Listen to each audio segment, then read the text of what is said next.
কেমন আছে? ও ঠিক আছে তো? দেখুন প্লিজ ওর খেয়াল রাখুন। আমি এক্ষুনি হসপিটাল পৌঁছচ্ছি। হ্যাঁ এক্ষুনি, কিছুক্ষণের মধ্যেই আসছি। ওকে ওকে, থ্যাংক ইউ। আচ্ছা, আপনি কি ফোন করেছিলেন?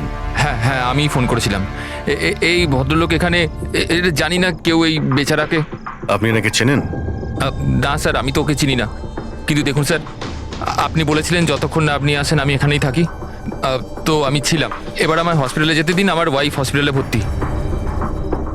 গুলি সোজা মাথায় লেগেছে, মনে হচ্ছে এখনো ভেতরেই আছে। এর স্কাল্প আর নাক খুব বাজেভাবে ভেঙে গেছে। চোয়ালটা ভাঙেনি, কিন্তু একে শনাক্ত করা খুব মুশকিল। মুখ একদম নষ্ট হয়ে গেছে, ফেসটা রিকনস্ট্রাকশন করতে হবে। স্যার প্লিজ আমাকে হসপিটাল যেতে দিন। দেখুন, সরি, আমরা আপনার অবস্থা বুঝতে পারছি, কিন্তু এখানে কি হয়েছিল সেটা না জেনে আপনাকে যেতে দিতে পারছি না। Please sir. দেখুন, আমি জানি যে আপনি এই লোকটাকে চেনেন না, কিন্তু এর মৃত্যু আপনার কম্পাউন্ডে, আপনার বাড়িতেই হয়েছে। এটা কোনো কোইন্সিডেন্স তো হতে পারে না, কিছু তো ব্যাপার আছে। দেখো তো আশেপাশে কোনো বন্দুক পাও কিনা। স্যার,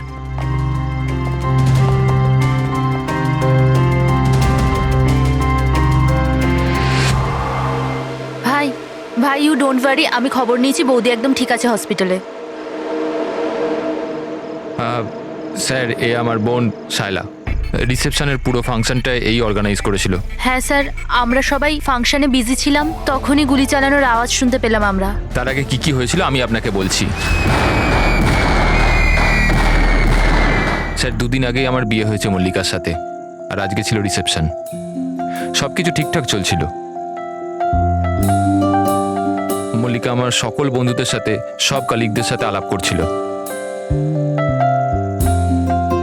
হ্যাঁ, কিছু লোক ছিল যাদের মল্লিকাকে নিয়ে প্রবলেম হচ্ছিল, কারণ ওরা ভাবছিল মল্লিকা আমার স্টেটাসের সমান নয়। বেদান্ত এই মেয়েটাকে বিয়ে করেছে, আর কোনো মেয়ে পেল না?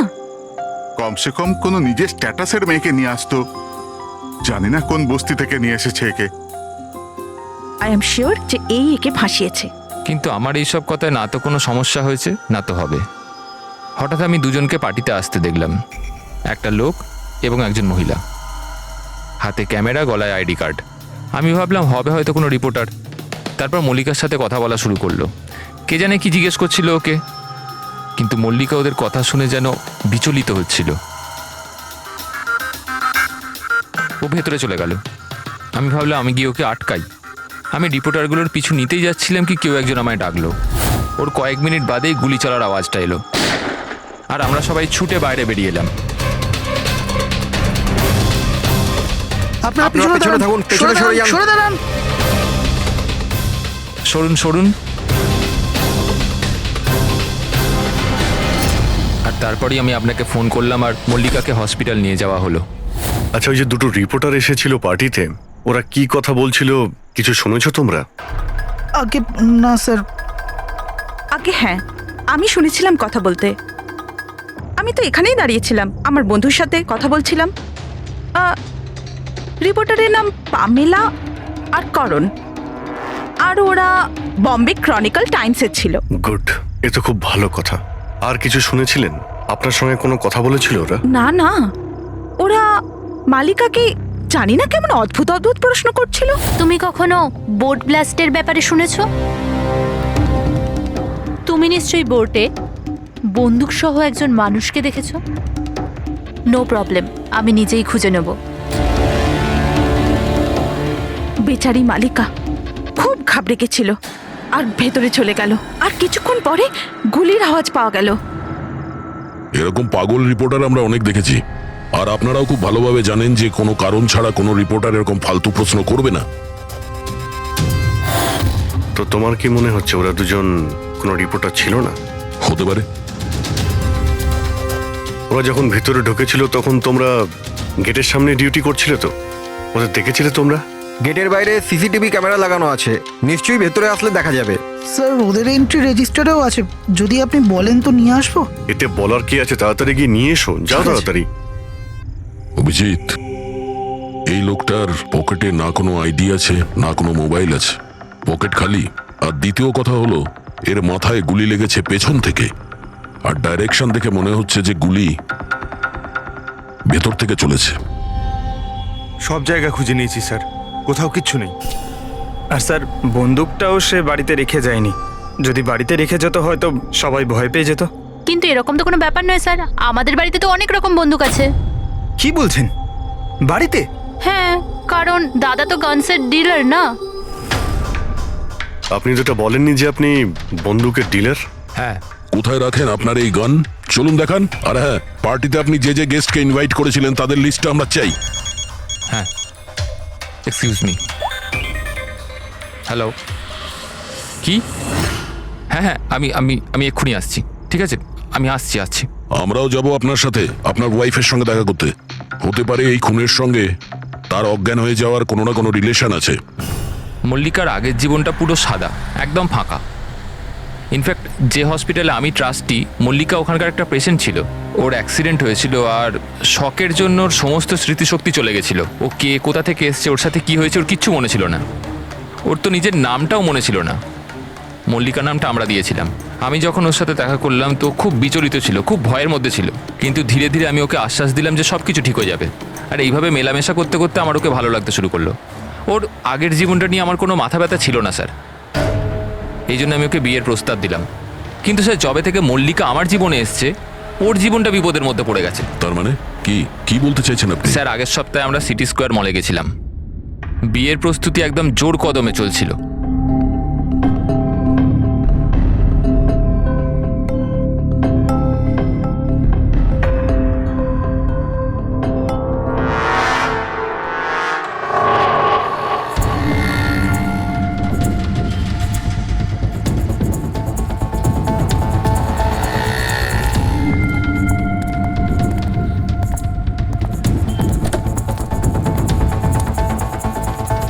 ম্যাডাম, মনে হচ্ছে আমি আপনাকে আগে কোথাও দেখেছি।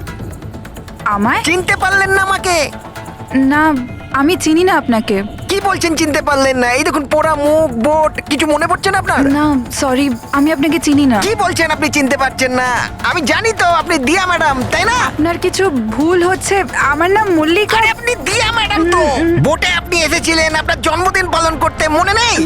না। নেই কি করে? আপনি মনে করুন। আরে আমার হাত- এই দেখুন আমার পোড়া বেরান মুখ। তো। হাত ছাড়ুন। আমার কোনো ভুল হতেই পারে বেরান না। তো। আপনি চিনতে এই, পারছেন না আমাকে? ছাড়ো গে, আমি ছাড়ো চিনি গে। না আপনাকে। হাত দিচ্ছিস কেন কি গায়ে? বলছেন কি? উনি তো আমাকে চেনেন, দিয়া ম্যাডাম। এনার জন্যই আমার মুখটা পুড়ে গেছে, এখন আমাকে চিনতেই অস্বীকার করছে। তুই এখান থেকে বেরো, না হলে কিন্তু আমি পুলিশকে ডাকবো। আরে পুলিশ! আরে পুলিশ! এই, দাঁড়া, দাঁড়া। পুলিশকে ডাকবে ও। কিছু হয়নি। It's all right, it's all right. চলো চলো, তুমি গাড়িতে বসো। সেই লোকটা আর কোনোদিন সামনে এসেছিল? না স্যার, কিন্তু ওর দুদিন পরে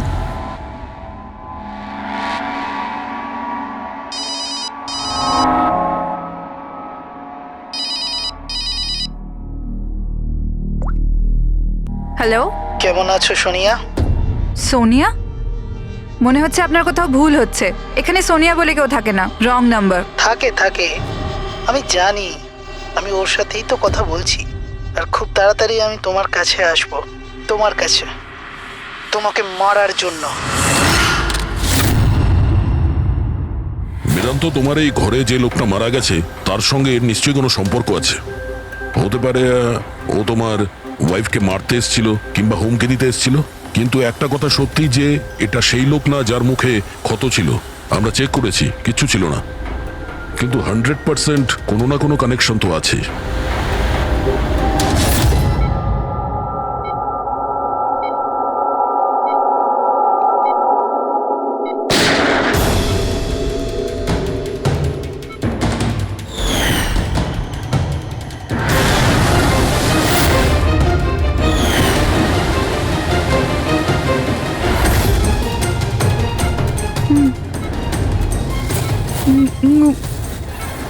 গুলি,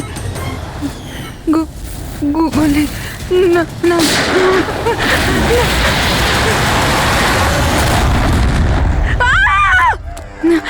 না, ইনজেকশন। না, কাম ডাউন, কাম ডাউন। আমাকে ছেড়ে দাও। আমি কিছু করিনি, ছেড়ে দাও। Mallika, are you all right? Relax, তুমি হসপিটালে আছো, একদম সেফ আছো। মল্লিকা, মল্লিকা, মল্লিকা, কেমন আছো তুমি? হ্যাঁ, ও গড, কেমন, ঠিক আছো তো তুমি? ঠিক আছো? ডক্টর ঈশান্ত, আপনি বলছিলেন যে বেদান্তকে যে মল্লিকা একটু অস্থির হচ্ছিল, কিছু বিড়বিড় করছিল, কি হয়েছিল ওর? আসলে মল্লিকা যখন জ্ঞান ফিরল খুব অদ্ভুত ধরনের কথা বলছিল। এরকম মনে হচ্ছিল যেন ও এখানে তো আছে কিন্তু ওর মস্তিষ্ক অন্য কোথাও। মানেটা কি?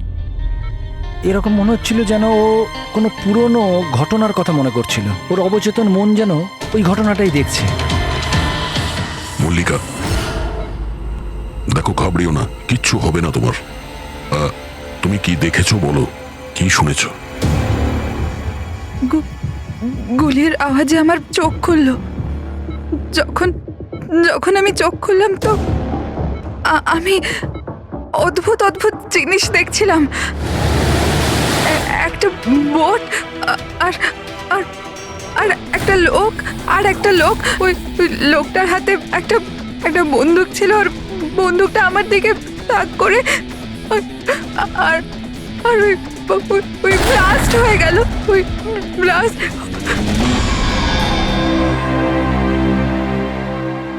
ডাক্তারবাবু, এমনটা তো নয় যে মেডিকেশনের জন্য ওর হ্যালুসিনেশন হচ্ছে, কারণ আমি কখনো ওকে কোনো বোটে নিয়েই যাইনি, তো জানি না, বুঝতে পারছি না তো আমি কিছু। ভালো হতে পারে যে তোমার সঙ্গে দেখা হওয়ার আগে কোনো বোটে গেছিল। হ্যাঁ, তবে তুমি তো বলেছিলে না যে তুমি যখন ওর সঙ্গে দেখা করেছিলে ওর আগের জীবনের কথা কিছু মনেই ছিল না? এক্স্যাক্টলি, এরকম মনে হচ্ছিল যেন ওর কোনো পুরনো ঘটনা বা ওর জীবনের কোনো মুহূর্ত ওর মস্তিষ্কে নাড়া দিচ্ছে। ডাক্তারবাবু, আপনি তাহলে বলতে চাইছেন যে এটাও মল্লিকার জীবনের গল্পের একটা অংশ? হতে পারে সেটা। আমাদের সাবকনসিয়াস মাইন্ড কখনো কখনো কোনো ঘটনাকে, ওর মেমোরিকে মনের মধ্যে আঁকড়ে ধরে রাখে, আর ওই ঘটনার সঙ্গে সম্পর্কিত কোনো ঘটনা বা জিনিস সামনে আসে, তাহলে ওই ঘটনাটা আবার পুনরায় মনে আসে। বেদান্ত, মনে হচ্ছে তোমার ভয় ঠিকই ছিল। মল্লিকার জীবনের ঝুঁকি আছে। ওই লোকটা যে তোমার বাড়িতে মারা গেছে ওই ষড়যন্ত্রের সঙ্গে যুক্ত আছে। কিন্তু এটা আপনি কিভাবে বলতে পারেন? সেই কারণেই তো করোনার পামেলা মল্লিকাকে উল্টোপাল্টা প্রশ্ন করছিল যে তুমি কখনো কোনো বোটে চেপেছো কিনা, কিংবা কোনো লোককে বন্দুক হাতে দেখেছো কিনা। এই কেস একটা অন্যের সঙ্গে যুক্ত। প্রথমে তো এটা জানতে হবে বেদান্তর ঘরে ওই গুলিটা চালিয়েছে কে।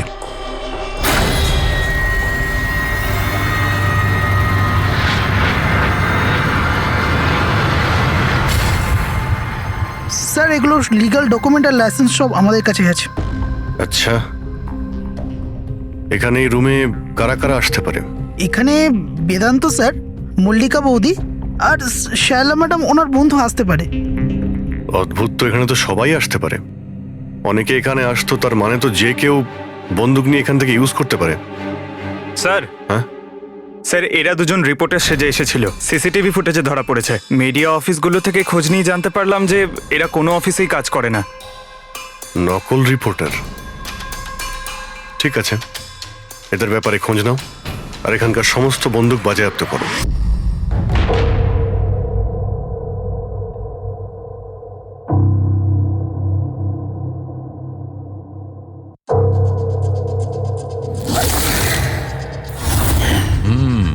থ্যাংক গড এর চোয়ালের হাড়গুলো আর চিক বোনটা ঠিক আছে, নাহলে মুখটা তৈরি করা খুব মুশকিল হয়ে যেত। বেশিরভাগ খুলিটা তো ভেঙে চৌচির হয়ে গেছে। যাই হোক, এই হাড়গুলো দিয়ে তো মুখটা বানানো যেতে পারে।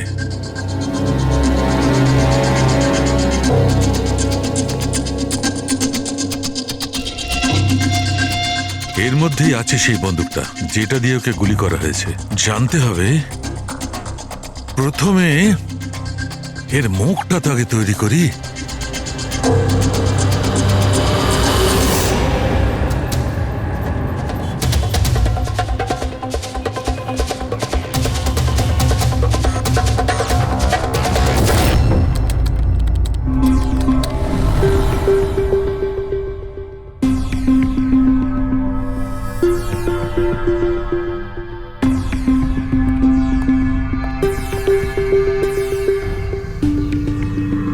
মল্লিকার কাছে যে সোনিয়ার নাম করে হুমকি দেওয়া ফোন আসছিল সেটা পিসিও থেকে আসছিল, সেখান থেকে খুঁজে বের করা খুব মুশকিল। আর এই লোকটা মানে অর্ধেক পুড়ে যাওয়া লোকটা যে ওকে ভয় দেখাচ্ছিল, এর কোনো ক্রিমিনাল রেকর্ডও নেই।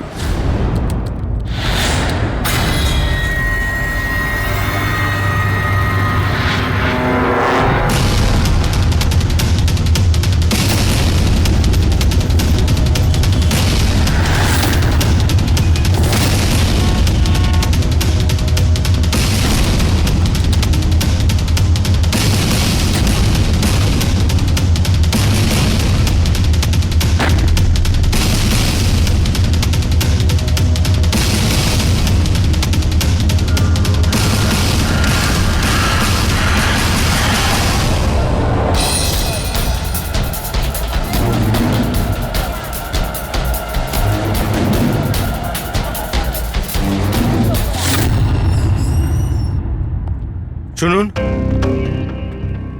আগে বলুন। দেখুন আমরা সিআইডি থেকে আসছি। সিআইডি? আমি আপনার কি হেল্প করতে পারি? এক মিনিট, একবার এই ফটোটা দেখুন। এরা কি কোনোদিন আপনার কাছ থেকে ক্যামেরা আর মাইক ভাড়া করে নিয়ে গেছিল এই 48 ঘন্টার ভেতরে? এক মিনিট দাঁড়ান, আমি চেক করে আপনাদের বলছি। আমি এক্ষুনি আসছি।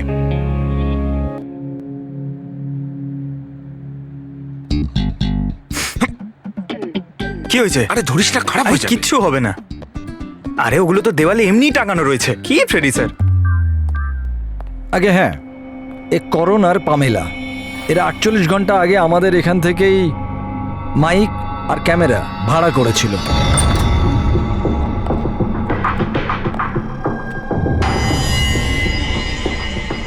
আপনারা কি জানেন মল্লিকার জীবনের ব্যাপারে? সত্যি কথা বলুন। স্যার, আমি আর আমার স্ত্রী থিয়েটার অ্যাক্টার্স। শায়লা আসলে আমাদের ফিনান্সিয়ালি অনেক উপকার করেছে। তো হি ইজ রাইট স্যার। আসলে আমাদের বলা হয়েছিল যে মল্লিকাকে অদ্ভুত অদ্ভুত প্রশ্ন করতে। আমরা তো শুধু ওটাই করেছি। বিশ্বাস করুন, আমরা এটা ছাড়া আর কিচ্ছু জানি না। প্লিজ আমাদের ওপর বিশ্বাস করুন। হেই, শায়লা এরকম কেন করবে? এমন কিছু তো আছে মল্লিকার গত জীবনের ব্যাপারে যে ওই মেয়েটা জানে আর আমাদের কাছে লুকোচ্ছে।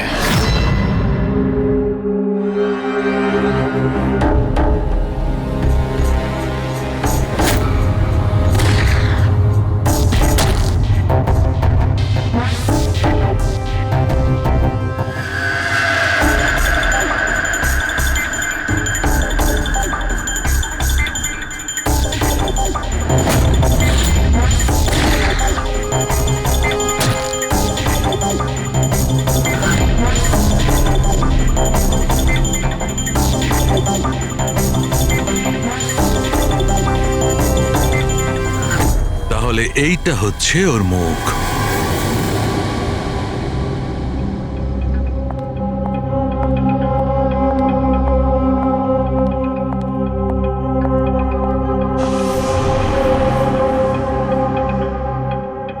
আপনারা এখানে? দাদা বৌদি তো নেই বাড়িতে, ওরা হসপিটালে গেছে চেক আপের জন্য। হ্যাঁ, সেটা আমরা জানি। ওনাদের সাথে নয়, আমরা তোমার সাথে কথা বলতে চাই। আমার সাথে? একে চেনো? না স্যার। আর এদের চেনো? না স্যার। আরে এরা তোমার থিয়েটারের বন্ধু। তুমি তো এটা বলনি যে তুমি অ্যাক্টরদের কাজও দাও। এই পার্টিতে তুমি ওদের ডেকেছিলে না মল্লিকাকে ভয় দেখাতে আর উল্টোপাল্টা প্রশ্ন করার জন্য? এবার তাড়াতাড়ি বলে দাও, এসব তুমি কেন করেছিলে? কি জানো তুমি মল্লিকার ব্যাপারে?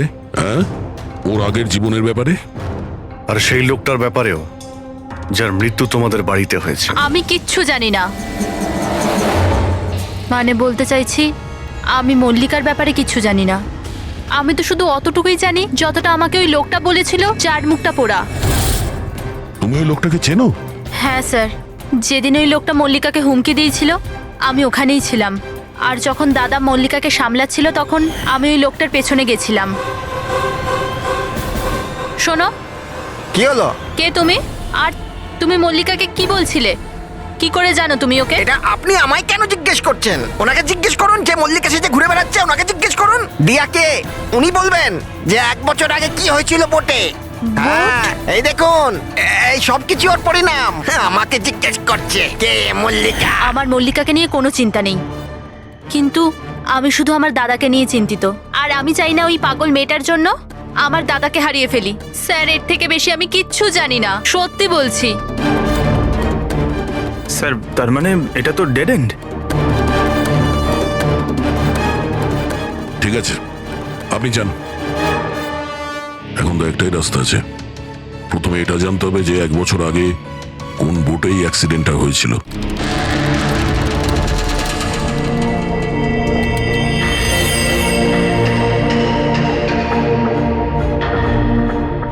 এমন যতগুলো কেস হয়েছে সব কটা দেখো 10 মাস থেকে 1 বছরের মধ্যে। এই সময় বেদান্তর সঙ্গে মল্লিকার দেখা হয়েছিল হসপিটালে। ওকে? Yes sir. একবার যদি বোটে ব্লাস্টের ব্যাপারটা পরিষ্কার হয়ে যায় তাহলেই তদন্ত এগোনো যাবে। স্যার, হ্যাঁ, পেয়ে গেছি। এই দেখুন, 2016 নভেম্বরে একটা বোট ব্লাস্ট হয়েছিল কেরালায়। স্যার ওই বোটে 4 জন ছিল, হাজব্যান্ড ওয়াইফ, ওনাদের মেয়ে দিয়া, আর ওই বোটের মাঝি। বম ব্লাস্টের জন্য স্যার সবাই মারা গেছিল, শুধু ওই মাঝি ছাড়া। স্যার, এ তো মল্লিকা। মল্লিকা,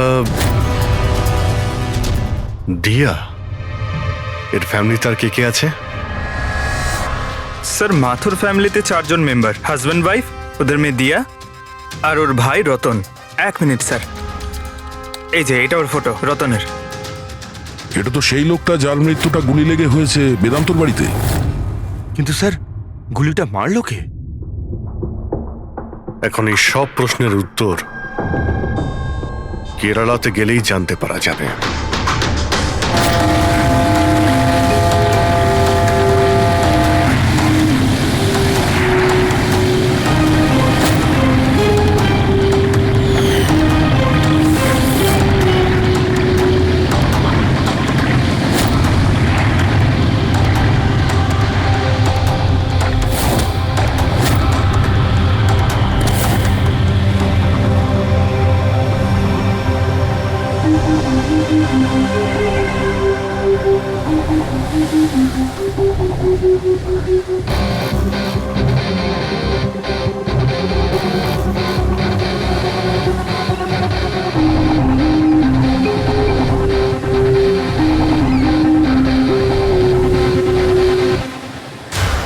এই জালটাকে ভালো করে ধুতে হবে। সুব্রমণিয়াম, ভালো করে দড়ি দিয়ে বাঁধো। আগে আপনি সুব্রমণিয়াম? হ্যাঁ। সিআইডি, মুম্বাই। 1 বছর আগে ডিসেম্বর 2016-তে আপনার বোটে ব্লাস্ট হয়েছিল, সেই ব্যাপারে জানতে এসেছি। তাতে একজন পুরুষ আর একজন মহিলা মারা গেছিল, আর ওর মেয়েটা হারিয়ে যায়। আপনার বোটের মাঝিও তো ছিল ওতে। মাঝি? হ্যাঁ, আপনার বোটের মাঝি তো ওই বোটেই ছিল। হ্যাঁ স্যার, মাঝিও ছিল। প্রচুর লোকসান হয়ে গিয়েছিল আমার। 3 জন লোকের ফ্যামিলি এসেছিল, ভাড়া নিয়েছিল আমার নৌকোটাকে। ওদের ওই আইল্যান্ডে যাওয়ার কথা ছিল, নিজের বাংলোতে। স্যার, হঠাৎ ব্লাস্ট হয়ে গেল, সব শেষ। আমার নৌকোটাও, আমার মাঝিটাও, ও বেচারাও খুব কষ্ট পেয়েছিল। অর্ধেক মুখ জ্বলে গিয়েছিল ওর। আচ্ছা, এই কান্তকে এখন কোথায় পাওয়া যাবে? এখন বলতে পারবো না স্যার, আমি জানি না ও কোথায় থাকে এখন।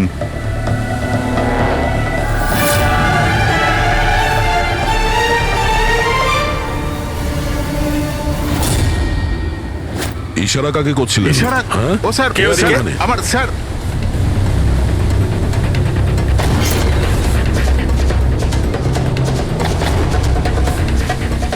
এই, এই, এই, দাঁড়া।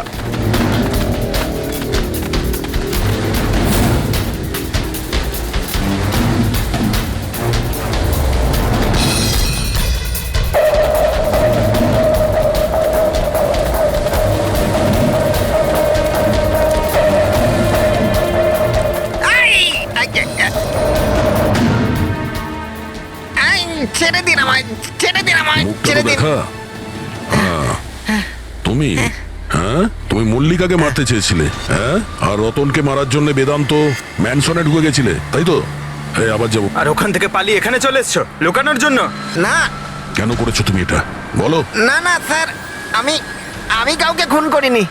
আমি লুকানোর জন্য পালাচ্ছি না, আমার প্রাণ বাঁচানোর জন্য পালাচ্ছিলাম। আচ্ছা, রতন মরে যাওয়ার পর আমাকে এখানে আসতেই হলো। আপনারা এখনো বুঝতে পারলেন না? ওই মল্লিকা পুরোপুরি পাগল। ও মল্লিকা বিপদে নেই, দিয়া নিজেই বিপদ। কি বাজে কথা বলছো?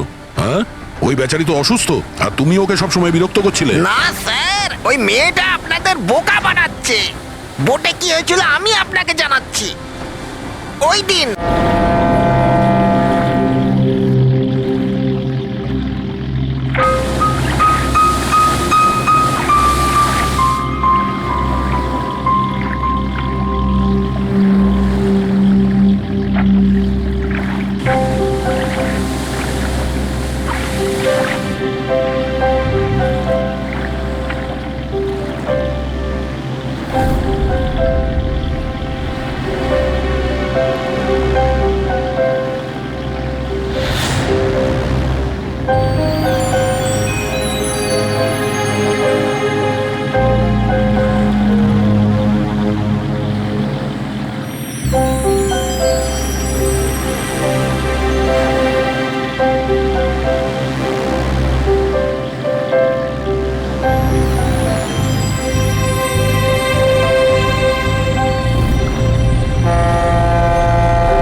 দিয়া তাড়াতাড়ি এসো, তাড়াতাড়ি এসো, নাহলে কেবিনে আবার বন্ধ করতে হবে আগের মতো।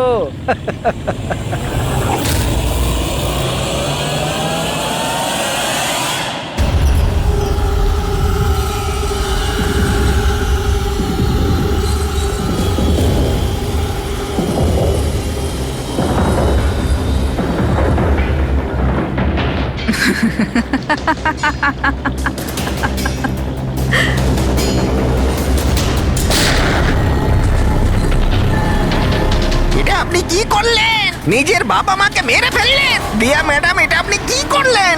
কে দিয়া ম্যাম? আমার নাম সোনিয়া। সোনিয়া দুজনকে কোনো দিন ছাড়ে না। এক, যে ওকে ঘরে বন্দি করে। দ্বিতীয়, যে ওকে খারাপ কাজ করতে দেখে আমাকে নেয়। মারবেন না।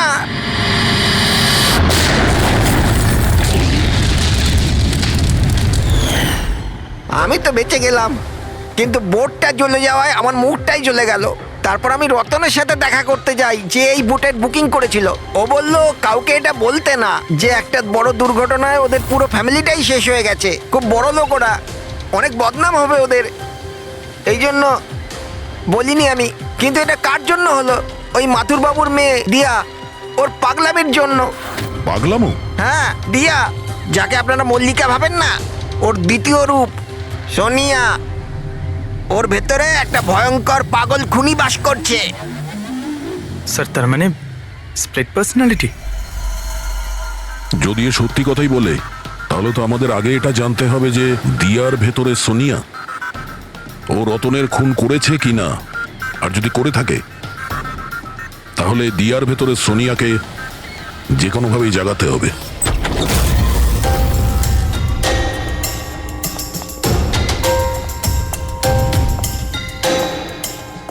মিস্টার বেদান্ত, আপনি কিছুক্ষণের জন্য এখান থেকে চলে যান তো। আরে কিন্তু আপনারা এসব করছেনটা কি? তুমিও চলে যাও এখান থেকে। কিন্তু কিছু বলুন তো, ব্যাপারটা কি? সবকিছু বলবো, আপনি আগে এখান থেকে চলে যান প্লিজ। যান যান বাইরে। যান, তুমিও যাও। না না, আপনি না, আপনি ওখানে বসুন। স্যার, আপনি বসুন ওখানে। বেদান্ত, চলুন বসুন ওখানে। কি হয়েছে স্যার? সব ঠিক আছে? কিছু হয়নি, এবার হবে। আজকের পর থেকে না আপনি বেদান্তর সঙ্গে দেখা করবেন, আর না ওর বোনের সঙ্গে। শুধুমাত্র এদের দুজনের সঙ্গেই না, তুমি কারোর সঙ্গে দেখা করবে না। হ্যাঁ, কিন্তু কিন্তু কিন্তু বাদ দাও। একটা কথা পরিষ্কার করে শুনে রাখো সোনিয়া, না তুমি কারোর সঙ্গে দেখা করবে, আর না কারোর সঙ্গে কথা বলবে। আর আমাদের পারমিশন ছাড়া তুমি এই বাড়ি থেকে এক পাও বাইরে রাখবে না। এই বাড়িতে তুমি বন্দি। সোনিয়া, কেন কেন কেন যাব না? যাব, নিশ্চয়ই যাব, যাব। এইভাবে কথা বলবে না, আমি যাবই। তুমি কোথাও যাবে না। তুমি এইভাবে কথা বলবে না। বাইরে যাওয়া তো দূরের কথা, এই জলটা এখানে রাখা রইলো। আমাদের পারমিশন ছাড়া তুমি এই জলটাও খেতে পারবো না, বুঝেছো?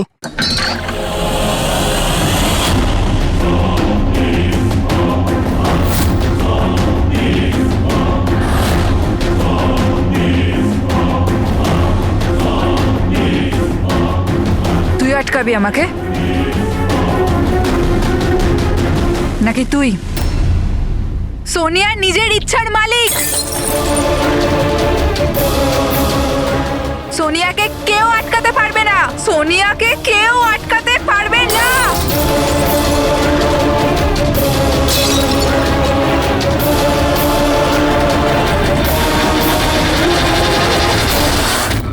কাউকে ছাড়বো না, কাউকে ছাড়বো না আমি। ছাড়ো, ছাড়ো, ছাড়ো। এদিকে চুপ করে বসো। না, না, কিচ্ছু করতে পারবে না তোমরা, কিচ্ছু করতে পারবে না। সোনিয়া থাকতে দিয়ার কেউ কিচ্ছু করতে পারবে না, কিচ্ছু করতে পারবে না।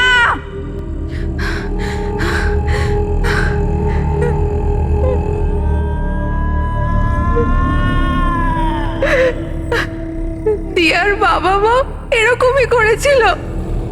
দিয়াকে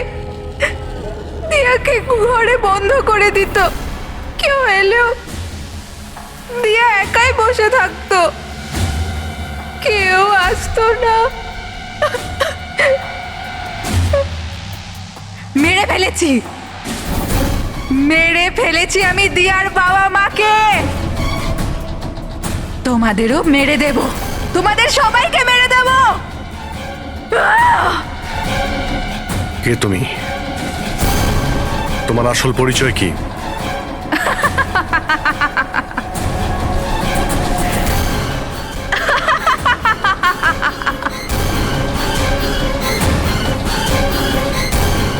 আমি কে? আমি দিয়া, আমাকে বাঁচাও। আমি দিয়া, প্লিজ আমাকে বাঁচাও, প্লিজ। রতনকে তুমিই মেরেছো না? হ্যাঁ, যাতে ও বেদান্ত আর শায়লাকে তোমার আসল পরিচয় না দেয়, তাই তো? এটা কি বলছেন স্যার? রতন এখানে এসেছিল? রতনের ডেথ কি এই বাড়িতেই হয়েছিল? আমার বাড়িতে রতনের ডেথ হয়েছে? ভালো হয়েছে, খুব বিরক্ত করতো আমাকেও। যদি আমি ওকে গুলি মারতে পারতাম কত মজা হতো। সবাই মরে যেত আমারই হাতে, তোমাদের সবাইকে আমিই মেরে ফেলবো।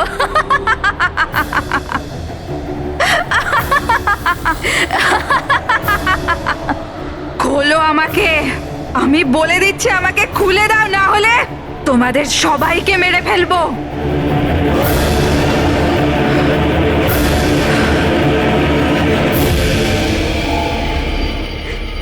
ছেড়ে দাও না দিয়াকে, প্লিজ প্লিজ আমায় ছেড়ে দাও। আমি কিচ্ছু জানি না।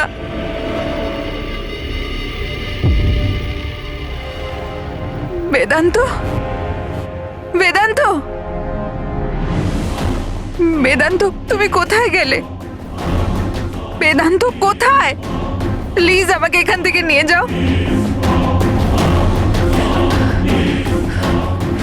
খুলে দাও, খুলে দাও আমাকে।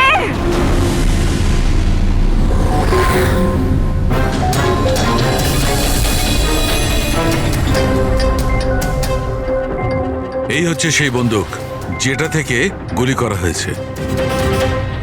এবার অভিজিৎ, তুমি এক কাজ করো, এই বন্দুকটা নাও, আর ওই সেকেন্ড ফ্লোরে যে উইন্ডোটা আছে ওখানে গিয়ে একে গুলি করো। ওখান থেকে? কাম অন, গো। আরে স্যার, এটা 9mm বন্দুক। যদি আমি জানালা থেকে দাঁড়িয়েও এই ডামিকে গুলি করি, তাহলে গুলিটা ডামি পর্যন্ত পৌঁছানোর আগেই নিচে পড়ে যাবে। রেঞ্জ খুবই কম হয়, এর গুলি লাগবেই না। আচ্ছা, ওর গুলিটা লাগবেই না। ওকে, এর গুলিটা যদি ওখান থেকে না লাগে তাহলে দয়া তুমি এক কাজ করো, তুমি এখান থেকে 7-8 ফুট দূর থেকে একে গুলি করো। Come on.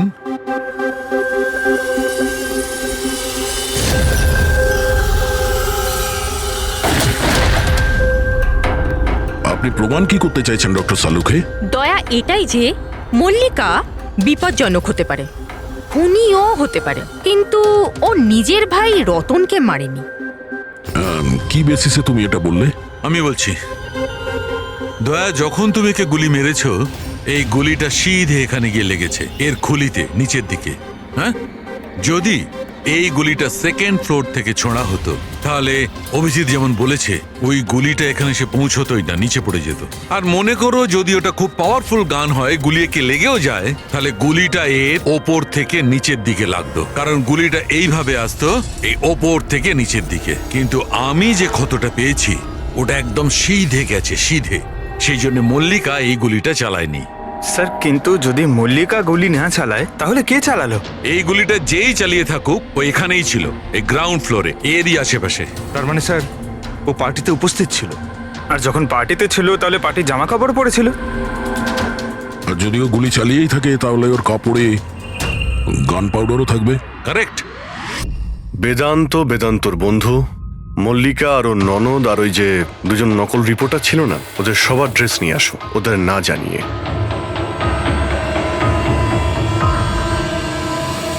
আমাদের কাছে এটা একটা অদ্ভুত কেস ছিল। শুরুতে আমরা বুঝতেই পারছিলাম না যে খুনি আসলে কে, কিন্তু কথায় আছে না, সত্য কোনোদিনও গোপন থাকে না। ও মল্লিকাকে হুমকি দিয়েছিল, ভয় দেখিয়েছিল, এটা সত্যি।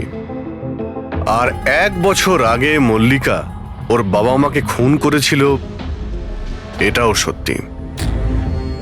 কিন্তু মল্লিকার ভাইয়ের খুন না মল্লিকা করেছে আর না নৌকো চালক করেছে। রতনের খুন সেই করেছে যে রতনের খুব কাছে দাঁড়িয়েছিল, একদম কাছে। আর সে শুরু থেকেই আমাদের চক্রব্যূহতে ফাঁসিয়ে রেখে দিয়েছিল, আর আমরা ঘুরেই যাচ্ছিলাম। শেষ পর্যন্ত সে তারই চক্রব্যূহতে ফেসে যায়। ও আমাদের অনেক মিথ্যে কথা বলেছে, অনেক মিথ্যে, কিন্তু সত্যি বেশি দিন গোপন থাকে না। বেদান্ত, তুমি আমাদের অনেক মিথ্যে বলেছ, কিন্তু তোমার এই ড্রেস সত্যিটা বলে দিয়েছে। আমরা তোমার জামার থেকে গান পাউডার পেয়েছি।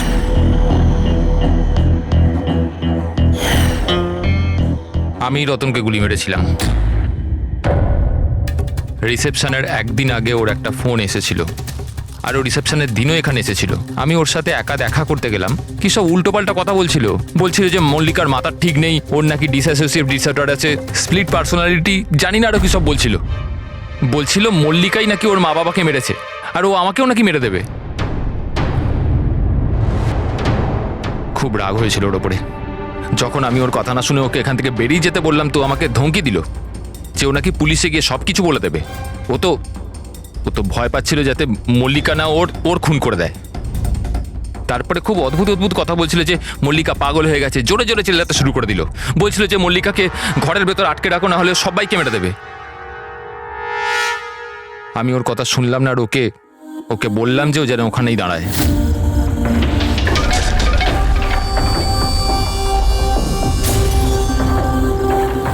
ওকে আমি নিজের প্রাণের থেকেও বেশি ভালোবাসি। আর ওই রতন, আরে এই রতন ওকে পাগল বলছিল, ওকে জেলে পাঠাতে চাইছিল। সবকিছু শেষ হয়ে যেত, মল্লিকার জীবন, আমার ইমেজ, এই সব কিছু শেষ হয়ে যেত। সেটা তো মিস্টার বেদান্ত ধরে নাও শেষ হয়েই গিয়েছে। আর তুমি এটা কি করে ভাবলে যে তুমি কারো খুন করে দেবে আর তোমার জীবন আর ইমেজ ঠিক থাকবে? হ্যাঁ, মল্লিকা ওরফে দিয়া এই অপরাধ অজান্তে করেছে, সজ্ঞানে করেনি। কিন্তু তুমি সবকিছু জেনে এই অপরাধ করেছ। সেই জন্য মল্লিকা যাবে অ্যাসাইলামে, আর তুমি যাবে গরাদের ভিতরে।